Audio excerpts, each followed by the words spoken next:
آج انشاءاللہ 60 نمبر آیت سے سٹارٹ لیں گے۔ اعوذ باللہ من الشیطان الرجیم، بسم اللہ الرحمن الرحیم۔ وما ظن الذین یفترون علی اللہ الکذب یوم القیامہ، اور کیا گمان ہے ان لوگوں کا جو جھوٹ باندھا کرتے تھے دنیا کی زندگی میں اللہ کی ذات پر، کہ قیامت کے دن ان کا کیا حال ہوگا۔ اور یہ آیت ریلیٹڈ ہے پچھلی آیت کے ساتھ، کہ جس میں مشرکین عرب نے اور یہود و نصارہ نے اپنی خود ساختہ شریعت بنا لی تھی، اپنی مرضی سے چیزوں کو حلال اور حرام ڈکلیئر کرتے تھے۔ اس کے وعید کے طور پر اللہ تعالیٰ نے ارشاد فرمایا کہ ان کا اب کیا گمان ہے کہ انہیں تو پتہ تھا کہ یہ سب کچھ اپنی مرضی سے کر رہے ہیں اور ان کے ان معاملات کا کوئی لینا دینا نہیں ہے اللہ تعالیٰ کی وحی کے ساتھ، تو اب یہ کیا گمان کرتے ہیں کہ ان کے ساتھ آخرت میں کیا ہونے والا ہے، یعنی انہیں اپنے انجام کا خود پتہ ہے۔ ان اللہ لذو فضل علی الناس، بے شک اللہ تعالیٰ بالضرور فضل فرمانے والا ہے لوگوں پر، ولکن اکثرہم لا یشکرون، لیکن اکثر لوگ شکر گزاری کی روش اختیار نہیں کرتے۔ یعنی اللہ تعالیٰ کو کوئی خوشی محسوس نہیں ہوتی کسی کو عذاب دے کر یا اپنے نافرمانوں کو آگ میں پھینک کر۔ اللہ تو چاہتا ہے کہ فضل فرمائے، لیکن لوگ ناشکری کی روش اختیار کرتے ہیں۔ ناشکری یہ ہے کہ پورے کا پورا دین ہی شکر گزاری ہے۔ آنکھوں کا شکر یہ ہے کہ اللہ کی نافرمانی میں نہ اٹھیں، تابع فرمان رہیں۔ ہاتھوں کا شکر یہ ہے کہ ہاتھ حلال کام کی طرف بڑھیں، حرام کام کی طرف نہ بڑھیں۔ پاؤں کا شکر یہ ہے کہ پاؤں حلال کی طرف بڑھیں، حرام سے اجتناب کریں۔ پیٹ کا شکر یہ ہے کہ پیٹ میں حلال ڈالا جائے، حرام نہ ڈالا جائے۔ تو پورے کا پورا دین شکر گزاری ہے۔ اسی لیے جامعہ ترمذی میں سنن نسائی میں حدیث موجود ہے، نبی صلی اللہ علیہ وآلہ وسلم نے حضرت معاذ ابن جبل کو یہ نصیحت کی تھی کہ فرض نماز کے بعد کبھی بھی یہ دعا مانگنا نہ چھوڑنا، اللہم اعنی علی ذکرک و شکرک و حسن عبادتک۔ اللہم کے ساتھ بھی ہے اور ربی اعنی، یہ اس لفظ کے ساتھ بھی ہے، دونوں درست ہیں۔ اے اللہ، اللہم اعنی، میں مدد مانگتا ہوں تجھ سے اس معاملے میں، اپنے حق میں، علی ذکرک و شکرک، کہ میں تیرا ذکر کرتا رہوں، تیرا شکر ادا کرتا رہوں، وحسن عبادتک، اور عبادت کو احسن طریقے سے۔ دیکھیں، ایک تو ہے کہ ٹوٹل پورا کرنا، میں کہتا ہوں یہ جو تیسرا معاملہ ہے نا کہ حسن انداز سے عبادت کرنا، اس میں تو بڑے بڑے پرہیزگار اور نمازی بھی فیل ہیں۔ ان کی بھی خواہش ہوتی ہے کہ نماز کو اتار کے پرے پھینکیں۔ آپ دیکھ لیں دیوبند اور بریلویوں کی مسجد میں 4 سے 5 منٹ کے اندر وہ 4 رکعتیں زور و اثر کی پڑھ دیتے ہیں۔ عشاء میں تھوڑا انہوں نے اونچی آواز میں تلاوت کرنی ہوتی ہے تو وہ بھی 5 ساڑھے 5 منٹ میں۔ اندازہ کریں۔ اور بخاری مسلم میں حدیث ہے، انس ابن مالک کہتے ہیں کہ نبی علیہ السلام جب ہمیں نماز پڑھاتے تھے نا، تو آپ صلی اللہ علیہ وآلہ وسلم رکوع کے بعد اتنی دیر کھڑے ہوتے کہ ہم گمان کرتے کہ آپ سجدے میں جانا بھول گئے، اور 2 سجدوں کے درمیان اتنی دیر بیٹھتے گویا کہ ہم گمان کرتے کہ آپ دوسرے سجدے میں جانا بھول گئے۔ یہ نفلی عبادت کی بات نہیں ہو رہی ہے، ہاں یہ نہ سمجھیے گا کہ نفلی عبادت کی بات ہو رہی ہے، فرض نماز کی۔ اور بخاری مسلم میں حدیث ہے، انس ابن مالک کہتے ہیں کہ قیام اور تشہد کو چھوڑ کے نبی علیہ السلام کی باقی جتنی نماز کے ارکان ہیں نا وہ برابر ہوتے تھے، یعنی جتنا آپ رکوع کرتے تھے نا اتنا ہی رکوع کے بعد کھڑا ہوتے تھے قومے میں، اور جتنا لمبا سجدہ کرتے تھے نا اتنا ہی 2 سجدوں کے درمیان بیٹھا کرتے تھے۔ اب وہ رکوع اور سجدے کتنے ہوتے تھے وہ سنن نسائی میں موجود ہے۔ انس ابن مالک کہتے ہیں کہ ہم نبی علیہ السلام کے پیچھے نماز میں رکوع اور سجدے کی تسبیحات 10 تک شمار کر لیا کرتے تھے۔ جی 3 تو آخری درجہ ہے، 10 تسبیحات۔ تو اس سے جو میں نے کیلکولیشن کی ہے نا، نبی علیہ السلام کی ظہر اور عصر کی نماز بھی ایٹ لیسٹ 20 سے 25 منٹ کی ہوتی تھی، اور فجر اور عشاء تو پونے گھنٹے کی۔ لیکن آخری درجے کی بھی پڑھی جائے اگر، جو خود اللہ کے نبی نے اجازت دی ہے نا، ظاہر ہے نبی علیہ السلام نے فرمایا نا 3 تسبیحات کا، جامعہ ترمذی میں بھی مصنف ابن ابی شیبہ میں موجود ہے کہ کم از کم 3 تسبیحات۔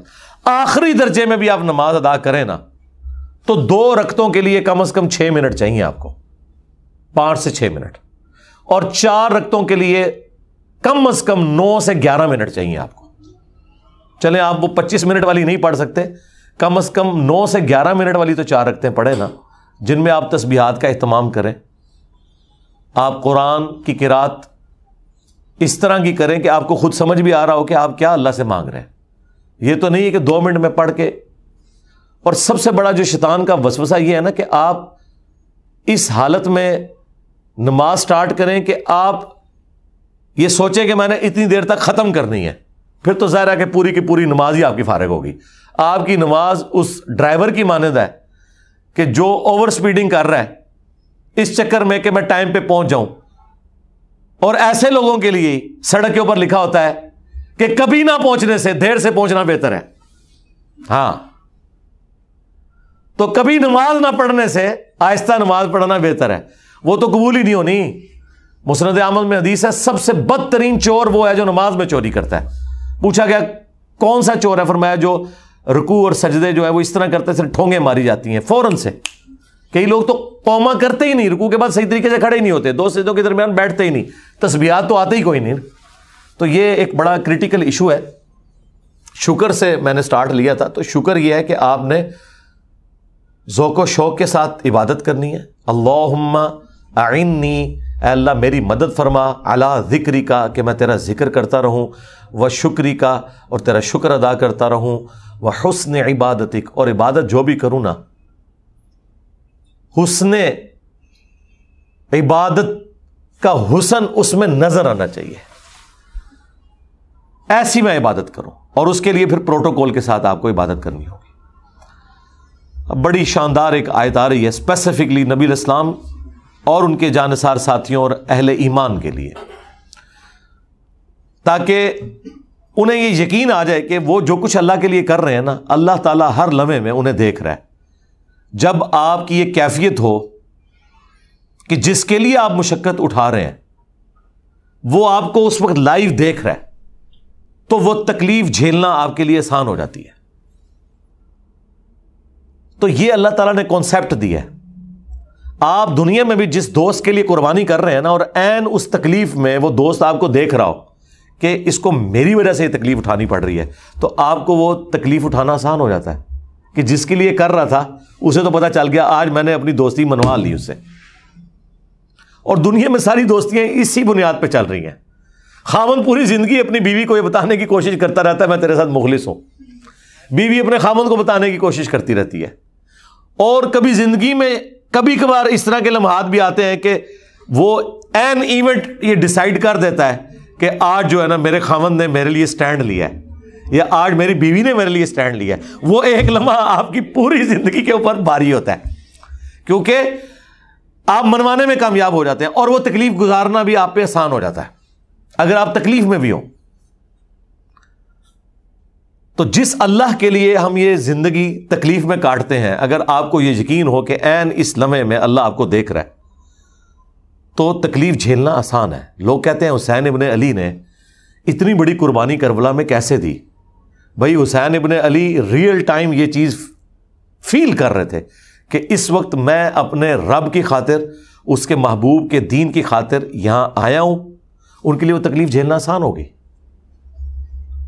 اور یہی اس طرف اشارہ ہے، وما تکون فی شأن، اور اے نبی تم کسی حال میں بھی ہو، وما تتلو منہ من قرآن، اور جب کبھی بھی تم قرآن کی تلاوت کر رہے ہوتے ہو، کبھی ایسا نہیں ہوتا، ولا تعملون من عمل، اور نہ کوئی عمل تم کر رہے ہوتے ہو نیکی کا۔ یہ 3 چیزیں گنوائیں کہ کوئی بھی کام کر رہے ہو، قرآن کی تلاوت کر رہے ہو، یا کوئی بھی عمل کر رہے ہو، الا مگر یہ کہ اس حال میں ہوتا ہے کننا علیکم شہودا، ہم اس وقت دیکھ رہے ہوتے ہیں تمہیں کہ نبی تم اس وقت، بلکہ اللہ نے تو قرآن میں یہاں تک کہا کہ اے نبی جب آپ غزوہ بدر اور احد میں صحابہ کی صفیں سیدھی کروا رہے تھے قتال کے لیے، تو ہم آپ کو دیکھ رہے تھے اس وقت۔ ہاں، حضرت نوح علیہ السلام کے بارے میں قرآن میں آیا کہ اے نوح، ہماری آنکھوں کے سامنے اور ہماری انسٹرکشنز کے مطابق وہ کشتی بنا. وہ اتنی بڑی کشتی بنانا ان کے لیے آسان ہو گئی، کیونکہ ہر لمحے پہ جب اللہ آپ کو بتا رہا ہو کہ اہلا پھٹا ایتھے لانا ہے، ایتھے کیل ٹھوکنا ہے، آپ ذرا اس کی لذت کو فیل کریں. اور قرآن میں آیا کہ ہماری آنکھوں کے سامنے اور ہماری وحی کے ذریعے وہ کشتی تیار کر. تو اسی لیے تو پھر وہ اتنے عرصے میں کشتی تیار ہوئی تھی، اتنا عرصہ وہ مزہ انجوائے کیا حضرت نوح علیہ السلام نے. جس طرح کہ موسیٰ علیہ السلام سے جب اللہ نے گفتگو کی، سوال تو صرف اتنا پوچھا تھا کہ تیرے ہاتھ میں کیا ہے، اس کا جواب تو یہ تھا عصا ہے. لیکن انہوں نے اس پہ اکتفا نہیں کیا، کہا یہ میرے ہاتھ میں عصا ہے، اس کے ذریعے میں اپنی بھیڑ بکریوں کے لیے پتے بھی جھاڑتا ہوں. کس کو بتا رہے تھے؟ اللہ کو. اللہ کو تو پتہ ہے. یہ بات کرنے کی لذت لینا ہوتا ہے. تو اللہ تعالیٰ فرما رہا ہے کہ جب کبھی بھی تم کسی حالت میں ہوتے ہو، قرآن کی تلاوت کر رہے ہو یا کوئی بھی نیکی کا عمل، اس حال میں کہ اللہ اس وقت تمہیں دیکھ رہا ہوتا ہے. اذ تفیضون فیہ، جب تم اس کام میں مشغول ہوتے ہو. اس کانٹیکسٹ میں وہ بخاری مسلم حدیث ہے کہ اللہ تعالیٰ سب سے زیادہ متوجہ ہو کر وقت کے پیغمبر کو سنتا ہے جب وہ قرآن کی تلاوت کر رہا ہوتا ہے. تو نبی اسلام اس لیے بڑے شوق سے قرآن کرتے تھے، اس کی تلاوت کیا کرتے تھے. اس لیے تو اتنا لمبا قیام بھی ہوتا تھا، نمازوں کا بھی اور نوافل کا بھی. تو جب تم ان کاموں میں مشغول ہوتے ہو، اللہ تمہیں دیکھ رہا ہوتا ہے. وما يعزب عن ربك من مثقال ذرة في الارض ولا في السماء، اور اے نبی تمہارے رب کی نگاہوں سے کوئی ذرے کے برابر بھی چیز نہ تو زمین میں اور نہ آسمان میں. ولا اصغر من ذلك ولا اکبر، اور نہ ذرے سے کوئی چیز کم نہ زیادہ. الا فی کتاب مبین، وہ اللہ تعالیٰ کے علم میں ہے اس حال میں کہ اللہ نے اسے پہلے ہی لوح محفوظ کے اوپر لکھ رکھا ہے. یعنی زمین و آسمان میں کوئی ذرے کے برابر چیز ہے یا اس سے کم یا اس سے زیادہ، وہ اللہ تعالیٰ کے علم میں ہے. اور ایسے علم میں ہے کہ وہ پہلی لوح محفوظ میں لکھی ہے. تو اللہ تبارک و تعالیٰ اپنے ہر بندے کے ہر عمل سے واقف ہے. اس کی وجہ سے ایک تو گناہوں سے بچنا بھی آسان ہو جاتا ہے، دوسرا نیکیوں پہ استقامت بھی مل جاتی ہے. انسان کو صبر کرنا آسان ہو جاتا ہے. تکلیف تو بہرحال اس نے آپ کو دینی ہے، چاہے وہ فجر کے وقت بستر چھوڑنے کی تکلیف ہو، سردیوں میں غسل جنابت کی تکلیف ہو، گرمیوں میں روزہ رکھنے کی تکلیف ہو، اور پوری زندگی رزق کی تلاش میں مشقت اٹھانے کی تکلیف ہو. یہ سب سے بڑی تکلیف ہے جو پیٹ لگا ہوا ہے ساتھ. آپ ایک لمحے کے لیے امیجن کریں اگر یہ پیٹ ساتھ نہ ہو تو ہمارے 99% مسئلے حل ہو جائیں. ساری چیزیں اسی کے گرد گھومتی ہیں نا. میاں بیوی کی لڑائیاں بھی اکانومی کی وجہ سے ہو رہی ہوتی ہیں. ہاں، جو بچے بد اخلاق ہوتے ہیں لیکن ماں باپ کو خوب پیسہ دیتے ہیں، ان کے لیے دعائیں نکلتی ہیں ماں باپ کے دل سے. اور جو دیتے کچھ نہیں، صرف خوش اخلاق ہوتے ہیں، ان کو وہ منہ پہ بھی ذلیل کرتے ہیں، پیچھے سے بھی ذلیل کرتے ہیں. ایک نیچرل چیز ہے. یہ سب کچھ پیسے کے گرد گھوم رہا ہے. اگر آپ دولت سے، مال سے ان سارے معاملات کو آزاد کر دینا تو آپ کے سارے مسئلے حل ہو جائیں گے. تو یہ سب سے بڑی پرماننٹ تکلیف ہے جو اللہ نے انسان کے ساتھ اٹیچ کی ہے. صرف انسانوں کے ساتھ نہیں، جانوروں کے ساتھ بھی اٹیچ ہے. صبح نکلتے ہیں جانور اللہ پہ توکل کرتے ہوئے، ان کو نہیں پتا ہوتا کہ ہمارا رزق کہاں لکھا ہوا ہے، زندہ بھی واپس آنا ہے نہیں آنا. اللہ تعالیٰ رزق پورا کرتا ہے ان کا. تکلیف وہ بھی اٹھاتے ہیں. پوری زندگی جو پرماننٹ تکلیف انسان اٹھا رہا ہے نا، وہ یہ پیٹ کی تکلیف ہے جو سب سے بڑی تکلیف اٹیچ ہے، مشقت اٹیچ ہے. لیکن ظاہر ہے کہ یہ ایک سینسٹیو چیز ہے، اسی لیے پھر رزق حلال کے اوپر اتنی ایمفسائز کیا گیا اور رزق حرام کی اتنی مذمت کی گئی کہ انسان حیران رہ جاتا ہے کہ نیکیوں پہ اتنا نہیں ابھارا گیا جتنا ان چیزوں کے اوپر زور دیا گیا حقوق اللہ کے بعد حقوق العباد والے معاملات کے اندر. تو یہ سب کچھ اللہ تعالیٰ نے لوح محفوظ میں پہلے ہی لکھ رکھا ہے کہ کس کو کیا تکلیف آنی ہے، اس نے اس کے اگینسٹ کیا پرفارم کرنا ہے، اس نے اللہ کی کیسے تابع فرمان رہنا ہے. یہ ساری کی ساری چیزیں اللہ تعالیٰ نے لوح محفوظ میں لکھی ہوئی ہیں پہلے سے. اب وہ شہر آفاق آیت آ رہی ہے جو چند لوگوں نے اپنے ممبروں پر انہی آیات کو تختہ مشق بنا کے اپنے بزرگ بابوں کو گلوریفائی کیا ہوا ہے. الا ان اولیاء اللہ لا خوف علیہم ولا هم یحزنون. کان کھول کر سن لو، آگاہ ہو جاؤ، بے شک جو اللہ کے اولیاء ہیں، جو اللہ کے چنے ہوئے محبوب بندے ہیں، انہیں نہ تو کوئی خوف ہوتا ہے نہ کوئی غم. الذین آمنوا وکانوا یتقون، اور نشانی ان کی یہ ہے کہ وہ ایمان لاتے ہیں اور پھر پوری زندگی اللہ سے ڈرتے ہی رہتے ہیں. یہ اللہ نے ساتھ نشانی بھی بتا دی ہے، یعنی اس میں کوئی داڑھی، پگڑی، جبے، تسبیحاں ان کا ذکر نہیں آیا، بلکہ ان ساری چیزوں کو کور کیا، حقوق اللہ اور حقوق العباد کو ایک جملے میں، کہ ایمان لاتے ہیں نا اور پھر پوری زندگی ڈرتے رہتے ہیں. جو مسلم شریف میں حدیث ہے کہ ایک صحابی نے کہا یا رسول اللہ کو نصیحت کریں، آپ نے فرمایا کہ تم کہو میں اللہ پر ایمان لایا، پھر ڈٹ جا اس کے اوپر. بس یہ ایک نصیحت یاد رکھیں، قیامت ہے اس کے اندر. کہو میں رب پر ایمان لایا، پھر ڈٹا رہا ہے اس کے اوپر. ڈٹا رہنا یہ نہیں ہے کہ آخری دم تک بس صرف یہ کہتے رہنا ہے، نہیں، رب پہ ایمان لائے ہو بس، پھر اب مخلوق کی نہیں سنی جائے گی. اب حکم میرے جسم پہ بھی میرے رب کا چلے گا. ہاں، میرا رب کہے گا نا کہ ماں باپ کے ساتھ حسن سلوک کرنا ہے، میں کروں گا.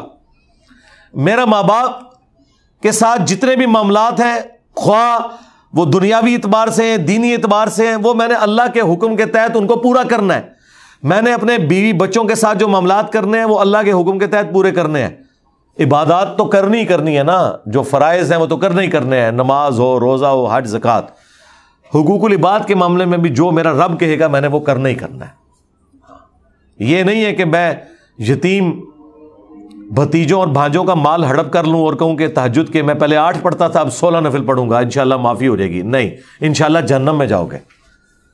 کوئی عبادت کام نہیں آئے گی اگر تم نے حقوق العباد پورے نہ کیے. تو جو ایمان لائے اور اس کے بعد پھر ڈرتے رہے، پرہیزگار رہے پوری زندگی. اب مجھے بتائیں ان آیات کا کیا لینا دینا ان بابوں کے ساتھ جو لوگوں سے چندے مانگ کے زندگی گزارتے ہیں، پوری زندگی غریب لوگوں کا استحصال کرتے رہتے ہیں.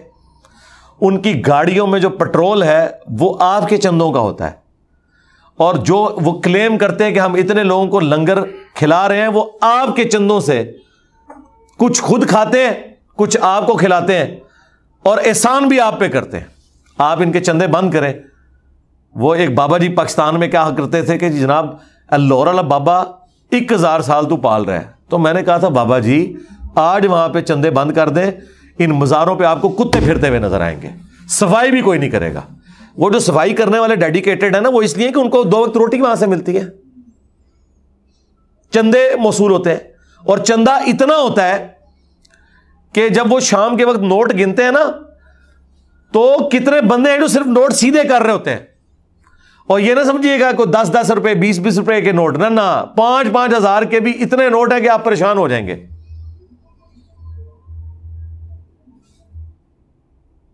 درجنوں لوگ تو نوٹ گن رہے ہیں، اور انہی سے ہی یہ سارے معاملات چل رہے ہوتے ہیں. اور آپ کو دھوکہ یہ دیا ہوا ہے کہ روحانی طور پہ چل رہے ہیں. محکمہ اوقاف تنخواہ ان کو دیتا ہے، ان کی آمدن ان مزارات سے ہوتی ہے، تب یہ چلتا ہے. تو یہ خام خواہ آپ کو ان لوگوں کی طرف لگایا ہوا ہے کہ جی وہ جس طرح ہمارے وہ ایک بزرگ کہتے ہیں کہ جی IMF قرضہ نہیں دے رہا تو کوئی مسئلہ نہیں، آپ داتا صاحب کے دربار پہ چلے جائیں، اندازہ کرو.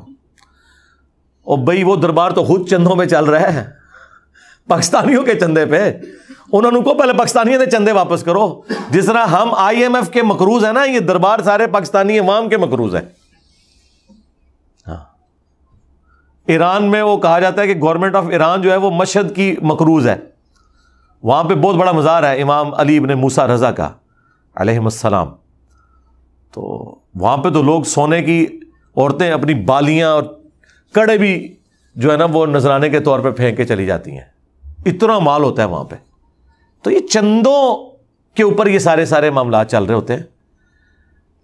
تو اللہ تو فرما رہا ہے نیک بندے وہ ہیں کہ جو نہ کسی خوف میں ہوتے ہیں نہ غم میں، یعنی انہیں کوئی پیٹ کا خوف نہیں ہوتا کہ ہمیں لوگوں نے کھلانا ہے. وہ خود اللہ کہ نبی کی سنت کے مطابق رزق حلال کماتے ہیں، انہیں کوئی غم نہیں ہوتا. یہ تو ہر وقت خوف اور غم کی کیفیت میں رہتے ہیں. سارے پیروں نے باڈی گارڈ رکھے ہوئے، آپ دیکھ لیں، نہیں رکھے ہوئے. ایک ایک ٹائم کا وہ 2-2 کلو جو ہے چھوٹا گوشت کھاتے ہیں، اس کے بغیر تو وہ سٹارٹ ہی نہیں ہوتے، وہ بھی بھنا ہوا بغیر روٹی کے، ڈائریکٹ مسالے والا گوشت. تو وہ تو بیچارے ہر وقت خوف اور غم کی حالت میں رہتے ہیں. تو اللہ کے بندے وہ ہیں جو اللہ کے ساتھ اپنا تعلق مضبوط کریں. باقی تکلیف تو ظاہر دنیا میں آنی ہے. یہ نہیں ہونا کہ کوئی ولی اللہ بیٹھا ہے، اس کے پاس ایک پٹاخہ چھوٹے اور وہ یوں نہیں کرے گا. کرے گا. دیکھیں عطا القادری صاحب جلسے کے دوران اسپیکر میں سے جب وہ پھٹنے کی آواز آئی ہے تو ان کی کیا حالت ہوئی ہے. اس کے علاوہ بھی سارے اولیاء اللہ اسی طرح ہی کرتے ہیں، ایسے تو کوئی مسئلہ نہیں ہے. تو یہ وہ ڈسکس نہیں ہو رہا. یعنی دنیا اور آخرت میں اللہ کے ساتھ ان کا تعلق ایسا ہے کہ وہ مخلوق کا نہ کوئی خوف رکھتے ہیں، نہ کوئی اس اعتبار سے غم رکھتے ہیں کہ ہمیں کوئی تکلیف پہنچا سکتا ہے. اور نشانی ہے کہ وہ ایمان لاتے ہیں اور پرہیزگاری کی روش اختیار کرتے ہیں. ہر وقت اللہ سے ڈرتے رہتے ہیں کہ میں نے کوئی عمل ایسا نہیں کرنا کہ میرا رب مجھ سے ناراض ہو جائے. تو یہ ہیں جی اولیاء اللہ. تسی بڑھائے رہے ہیں بابے جو نماز بھی نہیں آمدی، ان کے لیے ہے لہم البشرا فی الحیات الدنیا. ایسے لوگوں کے لیے دنیا کی زندگی میں بھی خوشخبری ہے، وفی الآخرہ اور آخرت میں بھی، لا تبدیل لکلمات اللہ، اور اللہ کے کلمات نہیں بدلتے. یعنی اللہ نے یہ جو فیصلہ کیا ہے نا کہ ایسا ہوگا ایسا ہی ہوگا. ذالک هو الفوز العظیم، اور یہی ہے سب سے بڑی کامیابی. اصل کامیابی یہ ہے. اصل جیتا وہ جو آخرت کے دن جیت گیا، اور اصل میں ہارا وہ جو آخرت کے دن ہار گیا. اسی لیے کہا گیا کہ آخرت کا دن ہے یوم التغابن. سورہ تغابن میں آیا، ہار اور جیت کے فیصلے کا دن. اللہ کے کلمات نہیں بدلتے. اللہ کا یہ فیصلہ ہے کہ جو دنیا میں پیغمبروں کی پیروی کرے گا، آخرت میں نہ اسے کوئی خوف ہوگا نہ غم ہوگا. یہ بات یہاں پہ اس لیے کی جا رہی ہے کہ دنیا میں ایسا ہوتا ہے کہ آپ کی محنت کا رزلٹ 0 سے ملٹیپلائی ہو جاتا ہے. آخرت میں ایسا نہیں ہوگا. دنیا میں تقدیر بھی غالب آ جاتی ہے. آپ ارادہ بھی کرتے ہیں، کوشش بھی کرتے ہیں، رزلٹ اپوزٹ نکلتا ہے. کیوں؟ کہ دنیا میں اللہ نے تقدیر کے معاملات رکھے ہیں. آزمائش کے لیے آپ کو آپ کا متعلقہ رزلٹ نہیں ملے گا. لیکن آخرت میں ایسا نہیں ہوگا. اسی لیے آخرت کا جب بھی ذکر آیا قرآن میں، اللہ بار بار کہتا ہے کہ میں وعدہ خلافی نہیں کرتا. دنیا میں انسان کو بعض اوقات یہ فہم آتا ہے کہ وعدہ خلافی ہوگی، میں نے محنت کی تھی، رزلٹ اپوزٹ نکلا. وہ وعدہ خلافی نہیں ہوتی، اگرچہ بظاہر ایسا ہی ہوتا ہے کہ رزلٹ اپوزٹ آتا ہے، لیکن دنیا میں اللہ نے یہ آزمائش کے طور پہ رکھا ہے کہ آپ کی محنت کا رزلٹ آپ کو نہیں ملے گا، مل بھی سکتا ہے. لیکن آخرت میں ایسا نہیں ہوگا کہ جس نے دنیا میں محنت کی اور وہ 0 سے ملٹیپلائی ہو جائے. آخرت میں کوئی تقدیر غالب نہیں آئے گی. جو آپ نے کیا ہے وہی آپ کاٹیں گے. ہاں اگر ریاکاری کی وجہ سے کیا ہے، رسول اللہ کے پیٹرن پہ نہیں کیا، بدعقیدگی کے ساتھ کیا ہے، پھر 0 سے ملٹیپلائی ہوگا. اور وہ اللہ نے دنیا میں ہی بتا دیا کہ ریاکار کی کوئی عبادت قبول نہیں جو دنیا میں لوگوں کے دکھلاوے کے لیے کوئی کام کرتا ہے. اور کسی کی کوئی ایسی عبادت قبول نہیں ہے جو رسول اللہ کے طریقے سے ہٹ کے ہو صلی اللہ علیہ وآلہ وسلم. اور کسی کی عبادت اس وقت تک قبول نہیں ہے جب تک کہ وہ والا عقیدہ توحید، ختم نبوت اور آخرت نہ رکھ لے جو قرآن و سنت میں وارد ہوا ہے. سیدھی سی بات ہے. دنیا میں اسے اجر مل سکتا ہے، آخرت میں نہیں. وَلَا يَحْزُنْكَ قَوْلُهُمْ، تو اے نبی ان کی باتیں آپ کو غمناک نہ کریں. اِنَّ الْعِزَّةَ لِلَّهِ جَمِيعًا، بے شک عزت تو ساری کی ساری اللہ کے لیے اور اللہ ہی کی طرف سے ہے. هُوَ السَّمِيعُ الْعَلِيمُ، اور وہی ہے سننے والا اور علم والا. یہ اسی کی کوالٹی ہے جی. تمام مخلوقات کو بیک وقت سننا اور ان کے بارے میں علم رکھنا اور پھر ان کی حاجت کو پورا بھی کرنا، یہ صرف اللہ ہی کی کوالٹی ہے. اور صحیح مسلم میں ایک بڑی لمبی حدیث قدسی ہے نا کہ تمام جن و انس کسی میدان میں جمع ہو جائیں اور بیک وقت اللہ کو پکاریں، اللہ تعالیٰ سب کی سنے گا اور ان کی حاجت پوری بھی کرے گا. میدان میں تو چھوڑ دیں سرکار، آج بھی ہزاروں لاکھوں ویل مچھلیاں پیسیفک اور اٹلانٹک کے اندر، بحر الکاہل میں اور بحر اوقیانوس میں موجود ہیں کہ جو چھوٹے سائز کی مچھلی ہے نا، اس کے بھی ایک دن کی خوراک جو ہے وہ 500 سے لے کے 1000 کلو گرام تک ہے. آپ تو 1 کلو گوشت خریدتے وقت بھی سوچتے ہیں. دنیا میں لاکھوں ویل مچھلیوں کا روزانہ لاکھوں ٹن گوشت کون پورا کر رہا ہے؟ اللہ. اٹلانٹک میں اور پیسیفک اوشن کے اندر اتنی بڑی بڑی ویل مچھلیاں ہیں کہ ان کا سائز افریقہ کے 11 ہاتھیوں کے برابر. 11 ہتھنیاں، ہتھنی ذرا بڑی ہوتی ہے، 11 ہتھنیاں ہونا افریقہ کی 11 ایک ویل مچھلی بنتی ہے. اتنی بڑی بڑی ویل مچھلی ہیں، وہ کھاتی کتنا ہوگی؟ ہمیں تو سائنس کی برکت سے ابھی صرف یہ ڈیٹا مل رہا ہے. ہمیں تو پتہ ہی نہیں تھا کہ یہ اتنی بڑی مچھلیاں کتنی تعداد میں موجود ہیں اور وہ کیا کھاتی ہیں اور کتنا کھاتی ہیں. آج تک کسی بزرگ نے لکھا ہے کسی کتاب کے اندر کہ ایک ویل مچھلی کتنا کھاتی ہے؟ بزرگ تو دنوں دے حال بھی جانتے سن نا. بزرگوں کو یہ بھی نہیں پتا چلا کہ ویل مچھلی حلال ہے یا حرام ہے. وہ یہی فیصلہ نہیں کر سکے کیونکہ ویل مچھلی جو ہے نا وہ انڈے نہیں دیتی، وہ میملز میں آتی ہے. تو فقہ حنفی والے اسے حلال نہیں سمجھتے، وہ کہتے ہیں مچھلی آئی نہیں ہے. اور ہم نے بخاری مسلم سے بتایا تھا کہ ابو عبیدہ ابن جرح کو جب نبی علیہ السلام نے ایک غزوے کے لیے جہاد میں بھیجا تو وہ کہتے ہیں کہ بھوکے تھے ہم، تو اللہ تعالیٰ نے سمندر کے ساحل پر ایک اتنی بڑی مچھلی ڈالی کہ ہم 15 دن تک کھاتے رہے پورا قافلہ. اور اینڈ پہ ابو عبیدہ نے کہا کہ اس کا وہ جو ڈھانچہ نکلا ہے نا، وہ جو اندر اس کا ہڈیوں کا ڈھانچہ جو ہے، وہ 2 ہڈیاں جوڑو یوں کر کے. تو جوڑی گئی تو ایک گھوڑ جو اونٹ سوار ہے، گھوڑ سوار نہیں اونٹ سوار، اس کے نیچے سے گزر سکتا تھا. یعنی آپ سمجھ لیں کم از کم 12-14 فٹ اونچا وہ اس کا صرف ڈھانچہ بن رہا تھا.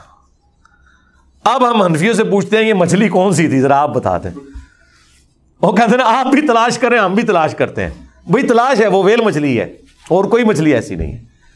تو سمندر کے تمام جانور جو سمندر سے نکالنے کے بعد مر جائیں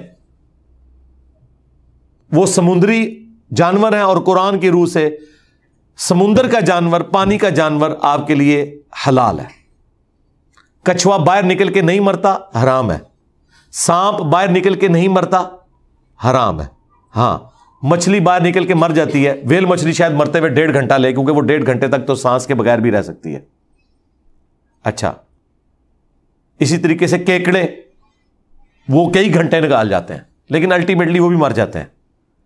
جھینگا مچھلی اکثر لوگ پوچھ رہے ہوتے ہیں بھی مچھلی ہے، فوراً مرنا ضروری نہیں ہے. یعنی وہ پلانٹ ارتھ پہ بغیر پانی کے رہ نہیں سکتی. مگرمچھ اگرچہ سمندری نہیں، سمندری مگرمچھ بہت کم ہوتا ہے، یہ میٹھے پانی کا جانور ہے. یہ پانی کے اندر بھی زندہ رہتا ہے اور باہر بھی. تو یہ سمندر کا یا پانی کا جانور نہیں، لہذا یہ حرام ہے. اور وہ ویسے بھی حرام ہے. مسلم میں حدیث ہے نا کہ جتنے بھی درندے ہیں نا جن کے یہ نوکیلے دانت ہوتے ہیں سائڈ والے، وہ حرام ہے. چاہے وہ درندے چرنے والے جانوروں میں ہوں یا اڑنے والے جانوروں میں ہوں. جس طرح عقاب ہے، باز ہے، گوشت خور ہے، درندہ ہے، یہ حرام ہے. اور زمین میں چلنے والے ریچھ، کتا، خنزیر، کیونکہ وہ اومنیورس ہے. آپ پتا خنزیر گوشت خور بھی ہے، سبزی خور نہیں ہے صرف، اس لیے تو خنزیر کے بارے میں مینشن کیا گیا. باقی تو اس کی ساری چیزیں جو ہے نا وہ وہی ہیں جو مویشیوں کی ہوتی ہیں، لیکن یہ اس کی چیز ایک ڈفرنٹ ہے، اسے حرام قرار دیا گیا کیونکہ وہ درندے میں اسے شمار کیا گیا. شیر درندے میں شمار ہوا ہے، اور علماء سو درندے ہیں. اچھا، اللہ تبارک و تعالی کا ہی یہ علم اور اس کی سماعت ہے جو تمام مخلوقات کی وہ حاجتیں پورے کر لیتا ہے. اس پہ کنکلوڈ ہوئی تھی بات. الا ان للہ من فی السماوات ومن فی الارض، آگاہ ہو جاؤ بے شک اللہ ہی کے لیے ہے جو کچھ آسمانوں میں ہے اور جو کچھ زمین میں، یعنی اللہ ہی اس کا مالک ہے. وما یتبع الذین یدعون من دون اللہ شرکاء، اور کس کی پیروی کر رہے ہیں جو لوگ پکار رہے ہیں اللہ کے سوا اور شریکوں کو. شکر ہے یہاں پہ ترجمہ انہوں نے پکار کا پکار ہی کیا، ورنہ یہ پیر کرم شاہ صاحب بھی جہاں پہ بھی پکارنے کی باری آتی ہے تو عبادت کر رہے ہیں. ہاں، تاکہ اس طرف دماغ جائے نہ کہ یہ پکارنا بھی عبادت ہے. یہاں دیکھیں یدعون آیا ہے، یعبدون نہیں آیا. تو عبادت پکارنا بھی عبادت ہے. الدعاء هو العبادہ، دعا ہی تو عبادت ہے جو حدیث شریف میں آیا. پھر حضور نے اپنی بات کی تصدیق میں آیت بھی تلاوت کی، یہ ترمذی میں نسائی میں حدیث موجود ہے. ادعونی استجب لکم، اے میرے بندو مجھ سے مانگو میں قبول کروں گا. ان الذین یستکبرون عن عبادتی، جو لوگ بے شک میری دعا سے تکبر کرتے ہیں، عبادت سے تکبر کرتے ہیں، میں انہیں ذلیل و خوار کر کے جہنم میں داخل کروں گا. اللہم لا تجعلنا منہم اللہم اجرنا من النار. تو اللہ تعالیٰ فرما رہے ہیں کہ کس کی پیروی کر رہے ہیں؟ کہ اللہ کے سوا اور ہستیوں کو پکار رہے ہیں. پھر اللہ نے خود ہی جواب دے دیا، ان یتبعون الا الظن، یہ اپنے گمان کی پیروی کر رہے ہیں. کہتے ہیں نا میرا وجدان تو یہ کہتا ہے جی، ساڈا تے عقیدہ ہے جدوں ہی اتنے جائی دینا جی کام ہوتا ہے. یہ اس کی پیروی کر رہے ہیں. وَإِنْهُمْ إِلَّا يَخْرُصُونَ، اور یہ تو صرف اٹکل پچو سے کام لے رہے ہیں، اندازے مقرر کر رہے ہیں، کوئی علمی بات ان کے پاس نہیں ہے. اس قسم کے کئی معاملات باقیوں نے بھی رکھے ہوئے ہیں. یہ جو توہمات ہے نا اور اٹکل پچو، اس کو یا وحی کا علم ختم کرتا ہے یا سائنس کا علم. گورے کو اگر ٹنڈولکر جا کے یہ بتائے نا کہ جب میں فلاں مندر سے فلاں کلر کا رومال باندھتا ہوں تو جتنے میچوں میں نے باندھا تو سینچری ہوئی، اور وہ ہو بھی جائے، وہ کہیں گے ایسے نہیں سرکار، ہم 100 دفعہ ایکسپیریمنٹ پرفارم کریں گے، اور 100 کی 100 دفعہ اگر آپ کی بات ٹھیک ہوئی تو مان لیں گے. اور آپ کو بھی پتا کہ ایسا نہیں ہوگا. کبھی کوئی تگڑا بالر ٹکر سکتا ہے، شعیب اختر بھی کو ٹکر سکتا ہے، تو آپ 99 پہ بھی آؤٹ ہو سکتے ہیں. ٹھیک ہے، گورا نہیں ایسے مانے گا. یوراج سنگھ نے انگلینڈ کے بالر کو اوور شروع ہونے سے پہلے دھمکی دی تھی کہ میں تجھے اگلے اوور میں دیکھوں گا، اور 6 بالوں میں 6 چھکے مار دیے. اب یوراج سنگھ اسے اپنے مذہب کے ساتھ جوڑے اور کہے کہ دیکھا میرے مذہب کے حق ہونے کی دلیل ہے کہ میں نے دھمکی دی، اور فاسٹ بالر کو جو آج تک کسی نے بھی نہیں مارے تھے 6 چھکے، ابھی تک جتنے لگے تھے اسپنرز کو لگے تھے، 6 کے 6 بالوں پہ 6 چھکے مارے، یہ میرے حق پہ ہونے کی دلیل ہے. تو گورے کا کیا نہ، اس طرح نہیں سرکار، ہم 100 دفعہ آپ کی دھمکی لیں گے، 100 دفعہ 100 مختلف بالر آپ کو 6 بالیں کرائیں گے، اور اگر 100 کے 100 دفعہ یہ 6 چھکے ہو گئے تو آپ کی بات ٹھیک ہے. اسٹیٹسٹیکل ڈیٹا لیں گے. یہ لوگ 1-2 واقعات کو پکڑ کے اسے کسی کی بزرگی کلیم کر دیتے ہیں. اور جی آج نیت سی کھیر کھانے دی، اگو پیر صاحب کو گئے تو لے آ کے کھیر ہی انہوں نے رکھی.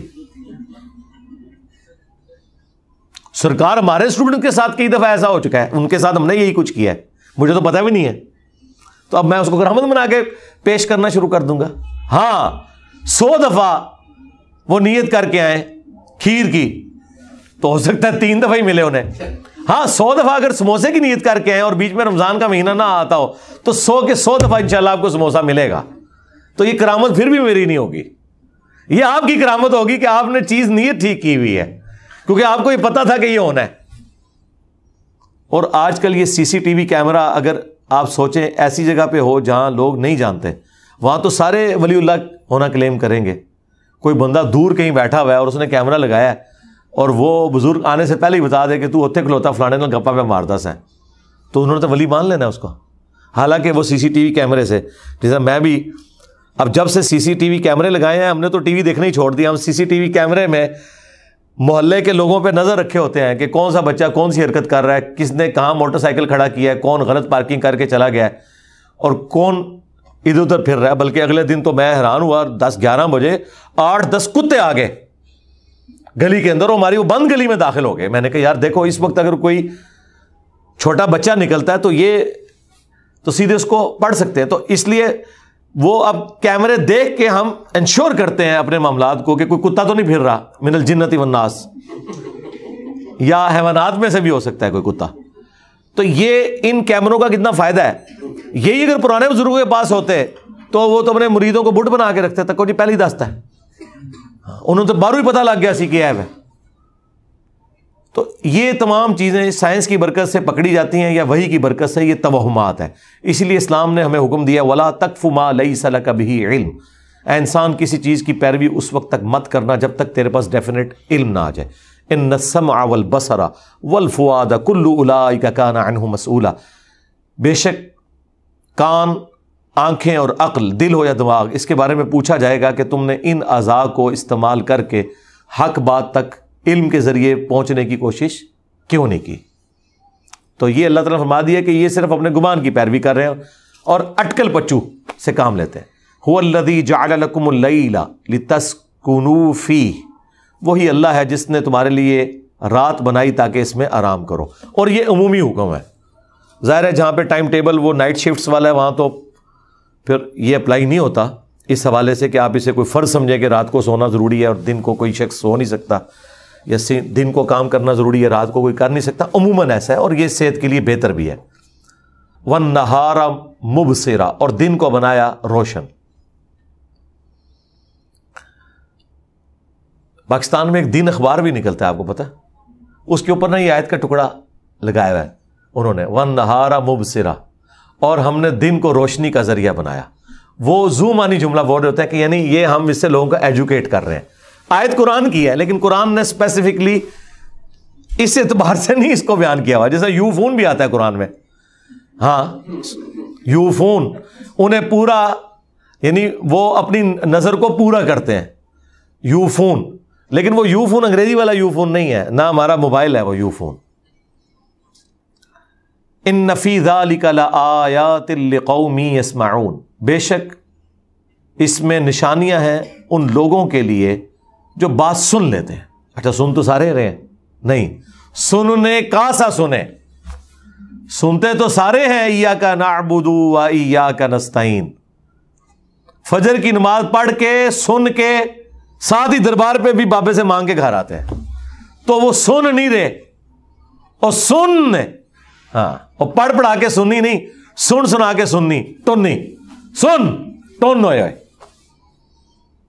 تو یعنی یہ تمام چیزیں ان کے لیے ہیں توحید کی باتیں جو واقعی بات کو غور سے سنیں۔ قالوا اتخذ اللہ ولدا، یہ کہتے ہیں کہ اللہ نے اپنے لیے بیٹا تجویز کیا ہوا ہے، اختیار کر لیا ہے۔ سبحانہ، وہ تو پاک ہے، بیٹے ہونا تمہاری ضرورت ہے۔ اگلے زمانوں میں قبائلی زندگی میں بیٹوں کی بڑی اہمیت تھی، جس کے بیٹے زیادہ ہوتے تھے وہ قبیلہ سٹرونگ اور اس کا باپ فخر کرتا تھا، 10 بیٹوں کا باپ ہے جی، یہ طاقت ہے۔ ظاہر ہے کہ اس وقت مین پاور تھی نا، آج بھی لفظ یہ استعمال ہوتا ہے مین پاور، تو وہاں تو جنگیں بھی ظاہر ہے مین پاور کے ذریعے ہوتی تھی۔ تو اولاد ضرورت ہے انسانیت کی، ایک مین پاور کے طور پر، اور دوسرا ہر انسان کی خواہش ہے کہ اس کی نسل آگے چلے جو اس کے نام کو زندہ رکھے۔ اس لیے آپ دیکھیں بڑے بڑے لوگ بھی الٹیمیٹلی جاتے جاتے اپنے بچوں کو اپنی مسجد کے اوپر چھوڑ کے چلے جاتے ہیں۔ جس طرح ہمارے استاد ڈاکٹر سراج صاحب کے بارے میں لوگ کہتے ہیں پوری زندگی خلافت کی بات کرتے رہے اور جاتے ہوئے ملوکیت کر گئے، اپنے بیٹے کو بنا کے چلے گئے۔ مس ہینڈل تو ہوا، اور یہ میں بتاؤں یہ ان کے ساتھیوں نے انہیں گمراہ کیا۔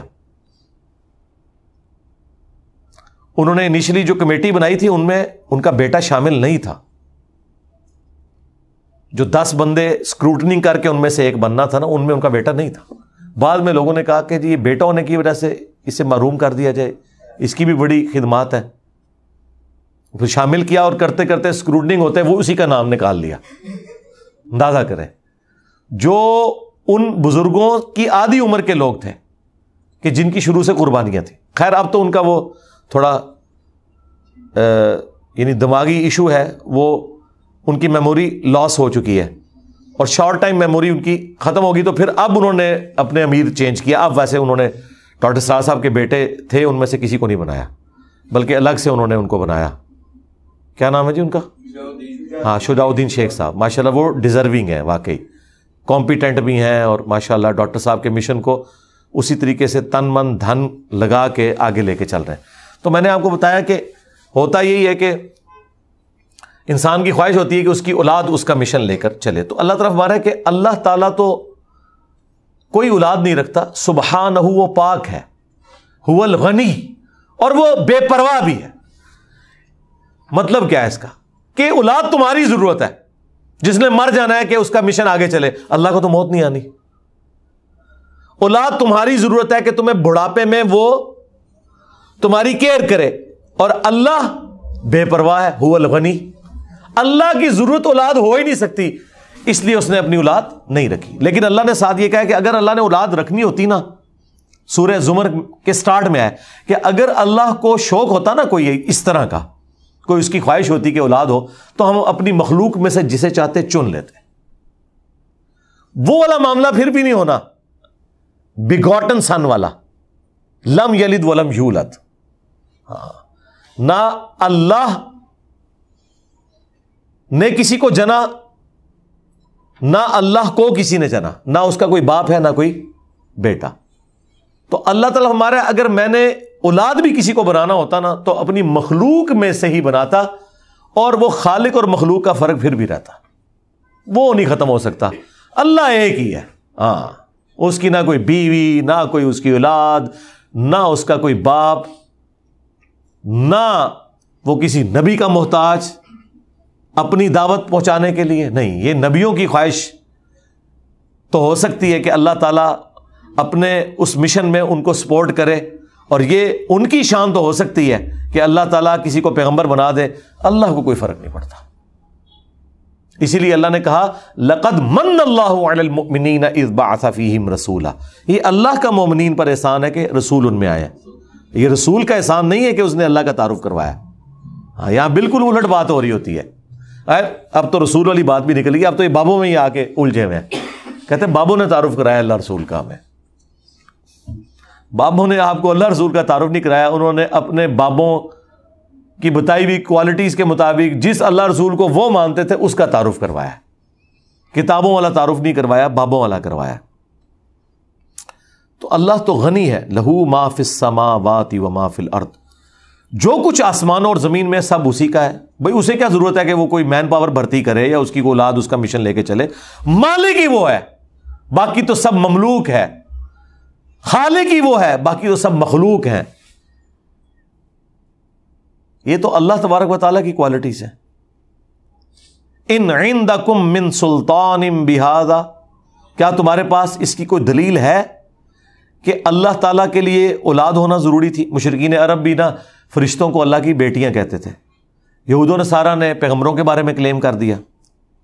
تو اللہ تعالیٰ ہمارا کوئی دلیل ہے؟ جس طرح آپ سے یہ لڑ پڑتے ہیں نا جب کوئی کتنے لکھے ہے، یہ اللہ تعالیٰ یہ کہہ رہے کتنے لکھے ہے؟ کوئی دلیل ہے؟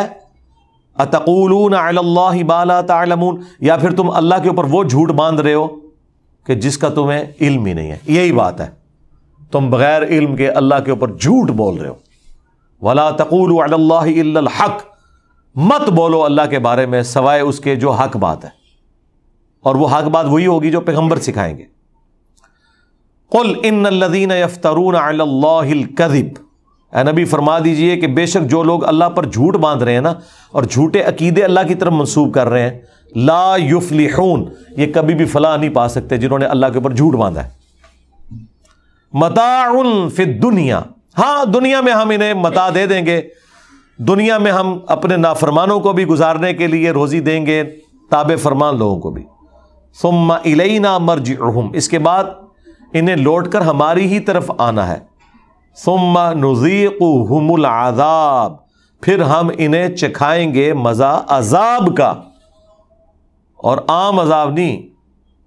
نذیقہم العذاب الشدید بما کانوا یکفرون.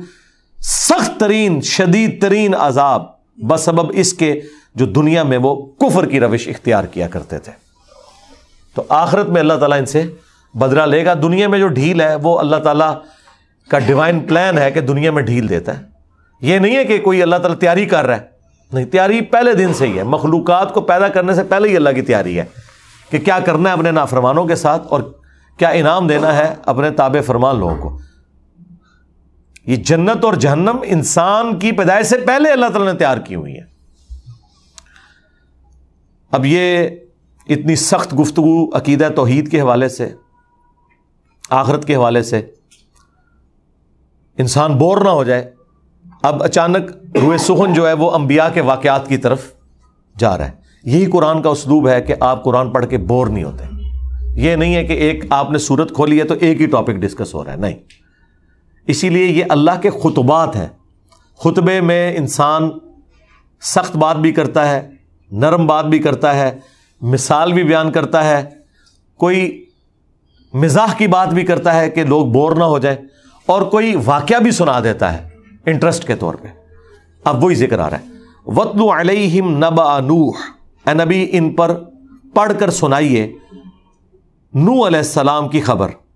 اذ قال لقومہ, جب انہوں نے اپنی قوم سے کہا تھا, یا قومی, اے میری قوم, ان کان کبر علیکم مقامی, کہ دیکھو اگر میرا اللہ کے لیے قیام کرنا, اس کی توحید کے لیے کھڑا ہونا تمہیں برا گزر رہا ہے نا, وتذکیری, اور میرا تمہیں نصیحت کرنا, بآیات اللہ, اللہ کی آیات کے ساتھ, فعلی اللہ توکلت, تو دیکھو میں نے تو اللہ پر توکل کیا ہوا ہے.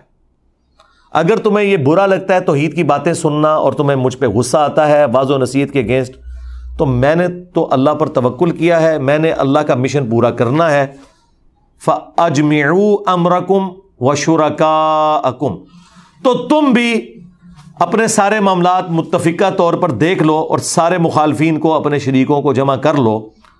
ثُمَّ لَا يَكُنْ أَمْرُكُمْ عَلَيْكُمْ غُمَّةً, پھر نہ ہو تمہارا یہ فیصلہ کہ تم مجھ پر مخفی رکھو اور کر گزرو جو تم نے کرنا ہے. ثم اقضوا الی ولا تنظرون, جو تم سے ہو سکتا ہے نا کر گزرو, کوئی میرا معاملہ ڈھکا چھپا نہ رکھو, تم نے جو میرے لیے کرنا ہے نا کر کے دیکھ لو, اور مجھے کوئی مہلت بھی نہ دو. ولا تنظرون, یہ نبی کا کانفیڈنس ہوتا ہے. جن کو لوگ ڈراتے ہیں نا کہ ہمارے بتوں کی مار تم پہ پڑ جائے گی, تو پھر آگے سے وہ یہ بات کرتے ہیں کہ جو کچھ ہو سکتا ہے نا کر کے دیکھ لو, مجھے اللہ پر توکل ہے, میں نے اللہ کی بات پہنچانی ہے. فَإِن تَوَلَّيْتُمْ, بس اگر تم منہ موڑو گے, فَمَا سَأَلْتُكُم مِّنْ أَجْرٍ, تو دیکھو میں نے تم سے کوئی اجر ڈیمانڈ نہیں کیا, تبلیغ کے عوض میں نے کوئی تم سے اجرت نہیں مانگ لی, یہ میں فی سبیل اللہ کام کر رہا ہوں. ان اجریہ الا علی اللہ, میرا اجر تو نہیں مگر میرے اللہ پر, قیامت کے دن وہ مجھے اس تبلیغ کا اجر دے گا.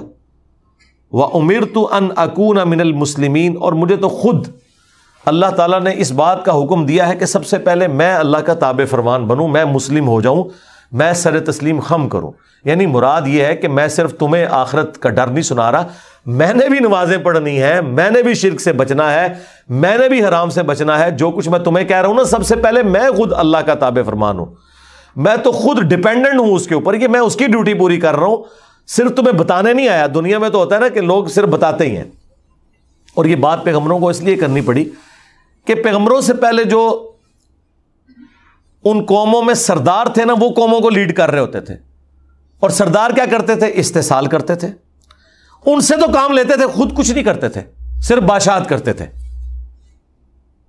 اور پھر وہ بادشاہی کے عوض الٹا ان سے چندے بھی وصول کرتے تھے, ٹیکس بھی لیتے تھے, تاوان وصول کرتے تھے. کتنی بدماشی ہے. اب یہ دو باتیں ایسی کمزوریاں اٹیچ تھیں ان بڑوں کے ساتھ جو رول کرتے تھے اپنی قوم پر. اب پیغمبروں نے بھی تو اپنی قوم پر رول کرنا ہے نا, ظاہر ہے انہیں لوگوں نے لیڈر ماننا ہے. تو دونوں بیماریاں, نٹوریس چیزیں, پیغمبر خود اناؤنسمنٹ کرتے تھے کہ ہمارا کوئی ارادہ نہیں ہے بھائی چندے بٹورنے کا, ہمیں اللہ اجر دے گا, لہذا یہ اپنے دماغ سے نکال دو. کیونکہ فرعون نے بھی کہا تھا نا یہ بڑا بننا چاہتا ہے یہاں موسیٰ, کیونکہ جو کچھ وہ خود کر رہے تھے نا, جو کام انہوں نے ڈالا ہوا تھا, وہ سمجھتے تھے کہ پیغمبر بھی یہی کام کریں گے. نہیں. اور دوسرا, میں صرف زبانی کلامی باتیں نہیں کر رہا, بلکہ میں نے بھی اسی طریقے سے اللہ کا حکم ماننا ہے جیسا تم نے ماننا ہے.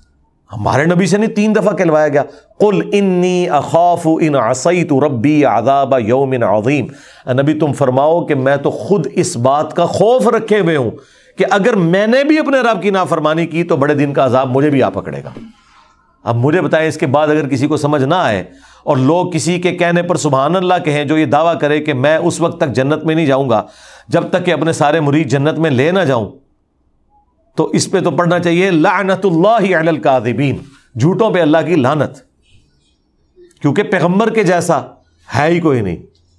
یہ فراڈیے بابے تو شاہی کوئی نہیں، فراڈ کر رہے ہیں، جھوٹ بول رہے ہیں آپ سے. اور یہ حق بجانب ہے یہ کہنے میں کہ قرآن حدیث ڈائریکٹ نہ پڑھنا، گمراہ ہو جاؤ گے، کیونکہ قرآن حدیث میں تو یہ لکھا ہوا ہے کہ پیغمبر کہہ رہے ہیں کہ دیکھو ہم کوئی چندہ تم سے نہیں مانگتے، اللہ ہمیں دے گا اجر، اور دیکھو ہم خود بھی اللہ کو اسی طریقے سے اوبے کریں گے جس طرح تم سے کروا رہے ہیں. جبکہ بادشاہ کیا کرتے تھے اور قوم کے سردار کیا کرتے تھے کہ چندے ان سے لیتے تھے، اپنے اوپر لگاتے تھے، ان پہ رول کرتے تھے، اور کام بھی ان سے کرواتے تھے، خود کچھ نہیں کرتے تھے، بالکل الٹ. اسی لیے آپ دیکھتے ہیں کہ ہمیشہ غریب لوگ پیغمبروں پر ایمان لے آتے ہیں. دیکھا آپ نے وہ جو بخاری میں موجود ہے ابو سفیان کا جو مکالمہ ہوا تھا کیسر روم کے ساتھ ایمان لانے سے پہلے، ہاں تو اس نے یہ پوچھا تھا کہ بتاؤ امیر لوگ ایمان لا رہے ہیں غریب؟ اس نے کہا کہ نہیں، وہ غریب ہی لا رہے ہیں. انہوں نے کہا ہاں پیغمبروں پہ غریب لوگ ایمان لاتے ہیں. کیوں بھائی؟ غریب آدمی کا تو حال ویسا ہی ہے، یہ سمجھانے کے لیے کہ وہ ایک بیل کوئی چور چوری کر کے لے کے جا رہا تھا نا، تو اس بیل کو کسی نے کہا کہ شور ڈالو، اس نے کہا کیا مسئلہ ہے، اس نے بھی مجھے گھاس ڈالنی ہے، اس نے بھی گھاس ڈالنی ہے، ادھر بھی میں نے مزدوری کرنی ہے، ادھر بھی مزدوری کرنی ہے. بیل کو تو کوئی فرق نہیں پڑتا کہ اس کا مالک کون ہے، اس کی کیا ہمدردی ہو اپنے مالک کے ساتھ، اس نے بھی خدمت کرنی ہے، اس نے بھی کرنی ہے. لہذا غریب لوگ ہیں ان کو فرق نہیں پڑتا کہ ان کا مالک یہ ہے یا وہ ہے. اس لیے غریبوں کو بات پہلے سمجھ آ جاتی ہے، وہ کہتے ہیں اچھا اگر یہ مالک ہو کے ہم پہ رول کر سکتا ہے تو مجھے بھی اختیار ہونا چاہیے کہ میں اپنا مالک بدلوں. یہ تو میرے ساتھ زیادتی بھی کرتا ہے، ہو سکتا ہے کوئی دوسرا مجھے بہتر مل جائے. اور پھر دوسرا مالک ایسا ہو کہ جو اپنے صحابہ کے ساتھ اگر کسی سفر میں پڑاؤ پہ ہے تو خود لکڑیاں چن کے لائے. ہائے ہائے ہائے، صحابہ نے اگر پیڑ پہ ایک پتھر باندھا ہوا ہے تو اس سردار نے 2 پتھر باندھے ہو اپنی بھوک کو کم کرنے کے لیے. تو پھر سرکار لوگ تن من دھن نہ لٹا دیں ایسے سردار کے اوپر، وہ بھی اسی طریقے سے تابع فرمان ہو. اور سردار ایسا ہو کہ چندے نہ لیتا ہو، خود لگاتا ہو. بخاری مسلم میں حدیث ہے، نبی علیہ السلام کے سامنے جب مقروض کا جنازہ لایا جاتا تھا آپ کہتے تھے میں جنازہ نہیں پڑھوں گا، تم لوگ پڑھ لو، تا وقت کہ کوئی امیر شخص اس کے قرضہ اتارنے کی ذمہ داری قبول نہ کر لے. کتنا بھلا وقت تھا، لوگوں کی ذمہ داری بھی لے لیا کرتے تھے. اور اسی حدیث میں الفاظ ہیں کہ جب اللہ تعالیٰ نے اپنے پیغمبر کو وسعت دی غزوہ خیبر کے بعد مال غنیمت، قرآن میں آ گیا کہ 5واں حصہ رسول اللہ ان کے رشتہ داروں اور حضور کے مہمانوں کے لیے مال غنیمت کا، بیت المال کا. تو اللہ نے وسعت دے دی. تو نبی علیہ السلام پھر جب کوئی مقروض کا جنازہ آتا تھا نا تو آپ کہتے تھے اس کا قرضہ میں اتاروں گا. اندازہ کریں. اور پھر آیت کیا پڑھتے تھے؟ النبی اولا بالمؤمنین من انفسہم وازواجہ امہاتہم. نبی مومنین کی جانوں پر ان سے بڑھ کر حق رکھتے ہیں، اور نبی کی بیویاں امت کی مائیں ہیں، اور نبی امت کا روحانی باپ. اچھا قرآن میں تو لکھا تھا کہ نبی حق رکھتے ہیں اہل ایمان کے اوپر، یہ نہیں لکھا تھا کہ اہل ایمان حق رکھتے ہیں اپنے نبی کے اوپر. لیکن حضور بالکل 180 ڈگری بھی مطلب اس کا لے رہے ہیں کہ چونکہ میرا حق ہے اس کے اوپر لہذا اب یہ میرا بچہ ہے، اس کا قرضہ میں اتاروں گا. ہونا تو چاہیے تھا کہ امت اپنا تن من دھن لگاتی ہے اپنے نبی کے اوپر، کیونکہ قرآن میں تو آیا تھا نبی حق رکھتے ہیں مومنین کی جانوں سے بڑھ کر ان پر. اسی میں وہ حدیث ہے نا بخاری مسلم کی کہ تم مومن ہی نہیں ہو سکتے جب تک کہ میں تمہیں تمہارے ماں باپ اولاد سب لوگوں سے بڑھ کر عزیز نہ ہو جاؤں. مطلب یہی بنتا تھا. لیکن نبی علیہ السلام نے وائس ورثہ بھی کر لیا کہ ٹھیک ہے اگر یہ میری روحانی اولاد ہیں اور میں ان پہ حق رکھتا ہوں تو ٹھیک ہے، پھر میں خالی زبانی کلامی ان کا باپ نہیں بنوں گا، ان کا قرضہ بھی میں اتاروں گا، اپنی جیب سے اتاروں گا. یہ ہے بات. آپ مجھے بتائیں اس کریکٹر میں اور سرداروں کے کریکٹر میں کتنا زمین آسمان کا فرق ہے. اس لیے وہ اصحاب الکاف کا ایک جملہ میں نے اپنے دماغ میں چپکا کے رکھا ہے. اور جب وہ اصحاب الکاف قید ہوتے ہیں نا اور وہ ویڈیس جو رومن امپائر کا فوجی ہوتا ہے وہ ان کے ساتھ مکالمہ کرتا ہے کہ تم لوگ بادشاہ کی دقیانوس کی بات مان لو، کیوں قتل ہونا چاہتے ہو، تمہیں اپنی جان کی فکر نہیں ہے؟ تو وہ آگے سے کہتے ہیں ہمیں اپنی جان کی تو فکر ہے کہ ہم آخرت میں اپنی جان اللہ کے عذاب سے بچا لیں. تو وہ اتنا امپریس ہوتا ہے اور پھر کئی ایک واقعات اس کے چل رہے ہوتے ہیں دماغ میں. تو وہ اس سے پوچھتا ہے کہ اگر آخرت نہ ہوئی تو وہ جواب میں پتہ کیا کہتا ہے آگے سے وہ میکسیملین؟ وہ کہتا ہے کہ ہزاروں سچے پیغمبر جھوٹا وعدہ نہیں کرتے، ہزاروں پیغمبر ایک ہی بات کر رہے ہیں کہ تمہارا رب ایک ہے، تمہیں مر کے اس کے حضور پیش ہونا ہے، یا جنت میں جاؤ گے یا جہنم میں، آخرت کی تیاری کر لو۔ ہزاروں پیغمبر ہزاروں سال کی ہسٹری میں جو ایک دوسرے سے ملے ہوئے بھی نہیں ہیں کہ یہ سمجھے کہ ایک دوسرے کی لیگیسی آگے لے کے چل رہے ہیں، مختلف علاقوں میں آئے ہوئے ہیں، ایک دوسرے سے رشتہ داریاں بھی ان کی نہیں ہیں، اور بات ایک ہی کر رہے ہیں کہ ایک اللہ ہے۔ تو اس کا مطلب ہے سب کا سورس ایک ہے، اور ہزاروں سچے پیغمبر جھوٹی بات نہیں کرتے، ہزاروں سچوں نے ایک ہی بات کی ہے، یہ ہو ہی نہیں سکتا کہ وہ بات جھوٹی ہو کہ تمہیں مر کے اپنے رب کے حضور پیش ہونا ہے۔ تو یہ انبیاء کرام کا کردار ہوا کرتا تھا۔ تو حضرت نوح نے کہا کہ سب سے پہلے میں سر تسلیم خم کرنے والا ہوں، لیکن وہی ہوا، فَكَذَّبُوهُ، پس انہوں نے جھٹلا دیا حضرت نوح کو، فَنَجَّيْنَاهُ وَمَن مَّعَهُ فِي الْفُلْكِ، تو ہم نے حضرت نوح کو اور ان کے ساتھیوں کو کشتی میں سوار کر کے نجات دے دی، وَجَعَلْنَاهُمْ خَلَائِفَ، اور ہم نے بنا دیا انہیں ان کا جانشین، یعنی وہ تو مر گئے، اب زمین پہ ان کو حکومت دی جو اہل ایمان تھے۔ وَأَغْرَقْنَا الَّذِينَ كَذَّبُوا بِآيَاتِنَا، اور غرق کر دیا ہم نے ان کافروں کو جنہوں نے ہماری آیات کو جھٹلایا تھا۔ فَانظُرْ كَيْفَ كَانَ عَاقِبَةُ الْمُنذَرِينَ، تو دیکھو کیا ہی برا انجام ہوا ان لوگوں کا کہ جنہیں ڈر سنایا گیا تھا وقت کے پیغمبر کے ذریعے، اور وہ وعدہ پورا ہو گیا۔ اللہم احسن عاقبتنا فی الامور کلیہا واجرنا من خزی الدنیا وعذاب الآخرہ، رضیت باللہ ربا وبالاسلام دینا وبمحمد نبیا، اللہم من احییتہ منا فاحیہ علی الاسلام ومن توفیتہ منا فتوفہ علی الایمان، سبحانک اللہم وبحمدک، اشہد ان لا الہ الا انت، استغفرک واتوب الیک، وما علینا الا البلاغ المبین۔ جزاکم اللہ خیر۔